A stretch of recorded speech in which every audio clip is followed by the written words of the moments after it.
হরে কৃষ্ণ। রাধে রাধে বন্ধুরা, তোমরা দেখতে চাও রাধারানীর আসল বাড়ি, যেখানে রাধারানী ছোট থেকে বড় হয়েছিল বারসানা ধামে। পুরনো সেই 500,000 বছর পুরনো সেই মহল, যেখানে রাধারানী ছোট থেকে বড় হয়েছিল বিশ্বভানু পিতার কাছে। তো এই হচ্ছে সেই রাধারানীর মহল, মানে আসলটা। আর এই যে পাশে দেখতে পাচ্ছ, এটা কিন্তু নতুন এখন হয়েছে। তোমরা দেখতে থাকো, আশা করি তোমাদের ভালো লাগবে।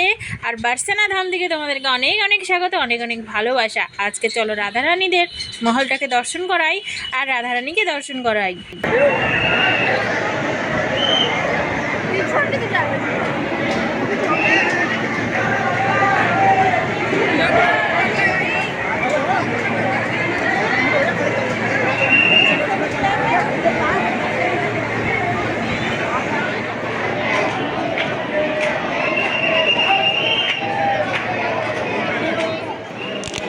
একটু কাইটো টুটে বানাই দিও।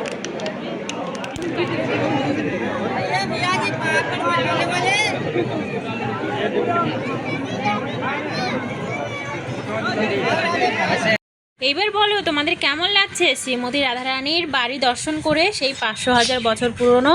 তোমরা বুঝতে পারলে তো? আর এই যে পুরো বারসানা গাঁও দর্শন করো ব্রজবাসীদেরকে দর্শন করলে তবেই কিন্তু ব্রজবাসীদের কৃপা হয় আর রাধারানীর কৃপা হয়।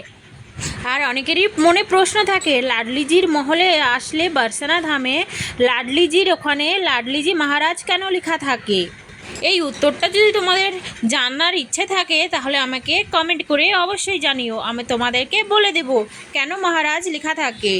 তোমরা লাডলিজিকে দর্শন করলে, লাডলিজির মহল দর্শন করলে, আর যেখানে সিঁড়ি দিয়ে উঠে যেতে হয় তো সেই সিঁড়ি দর্শন করবে না? তাই কখনো হয় নাকি? এই দেখো লম্বা লম্বা যেটা দিয়ে উঠতে উঠতে কিন্তু একদম রাধারানীর কাছে পৌঁছে যাবে সত্যিকারে। দেখতে পাচ্ছ কত সুন্দর আর কত সুন্দর দৃশ্য, খুবই ভালো লাগে বন্ধুরা। এত বাড়িতে একতলা দুতলার উপরে উঠতে গিয়ে না নিঃশ্বাস নেওয়া যায় না, কিন্তু লাডলিজির এখানে এসে যখনকার এতটা সিঁড়ি পার হয়ে শ্রী রাধারানীর কাছে যাবে, তখন দেখবে রাধারানীর কাছে যাওয়ার পর একটা আলাদাই শান্তি। আর এই যে দেখো কত সুন্দর লাগছে। আর গরমটার কথা তো জিজ্ঞাসাই করো না, প্রচণ্ড গরম। আমি তো ঘেমে পুরো একদম তোল ঘাম হয়ে গিয়েছি। তারপরে উপরে গিয়ে দেখি প্রথমে পাংখা লাগানো আছে, সেখানে আমি 10 মিনিট আগে পাংখার হাওয়া খেয়েছি, তারপরে আবার ওপরে গিয়েছি। তো যাই হোক বন্ধুরা, লাডলিজিকে দর্শন করে কেমন লাগলো? আর এই যে দেখো লাডলিজির প্রথমে একদম বাস স্ট্যান্ড থেকে নেমে যে লাডলিজির মহলে যাবে সেখানকার মানে মেন গেটটা তোমাদেরকে দর্শন করালাম। আর এই যে দেখতে পাচ্ছ, এটা হচ্ছে লাডলিজির ঘরের একদম মেন গেটের সিঁড়ি।